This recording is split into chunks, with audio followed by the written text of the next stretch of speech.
शुक्ति शतक के द्वितीय भाग की 7वीं शुक्ति श्री गुरुदेव की है कि ज्ञान रूपी गंगा में स्नान करने वाला ही जगत को जीत लेता है। आप गंगा स्नान करने जाते हैं और गंगा स्नान से आपको महान पुण्य प्राप्त होता है, लेकिन गुरुदेव कहते हैं कि एक गंगा और भी है। वो क्या है? वो है ज्ञान की गंगा। वो कहाँ है? आपके भीतर है, आपके आज्ञा चक्र पे।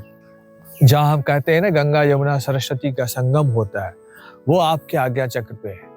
आपका वह ज्ञान जब खट चक्र का भेदन करके सहस्त्रार पे ब्रह्म ज्योति जगती है, ब्रह्म ज्योति का अवतरण होता है, वह ज्ञान आपको इस तरीके से पूर्ण कर देता है, आपकी धारणा को, आपकी भावना को आत्म साक्षात्कार के द्वारा इस तरीके से सिद्ध कर देता है कि फिर अब आप जगत के द्वारा हारे नहीं जा सकते। आप जगत को जीत लेते हैं। जगत की कोई ऐसी शक्ति नहीं, जगत का कोई ऐसा प्रलोभन नहीं, संसार की कोई ऐसी वासना नहीं है, संसार की ऐसी कोई लालसा नहीं है, संसार की ऐसी कोई संपत्ति नहीं है जो कि आपको आपके मार्ग से फिर भटका दे। ये कैसे होगा?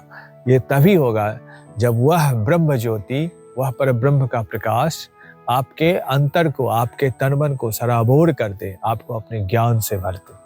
जब आप उस ज्ञान की नदी में, उस ज्ञान की गंगा में स्नान करते हैं, जिस ज्ञान की गंगा से सर्वभूत में परमेश्वर की उपस्थिति का बोध होता है, जिस ज्ञान की गंगा से हमें परमेश्वर के सर्व स्वरूप का ज्ञान होता है, अखिल ब्रह्मांड स्वरूप का ज्ञान होता है, उनके कण कण में उपस्थिति का ज्ञान होता है और इनसे परे उनके दिव्य स्वरूप का भान होता है।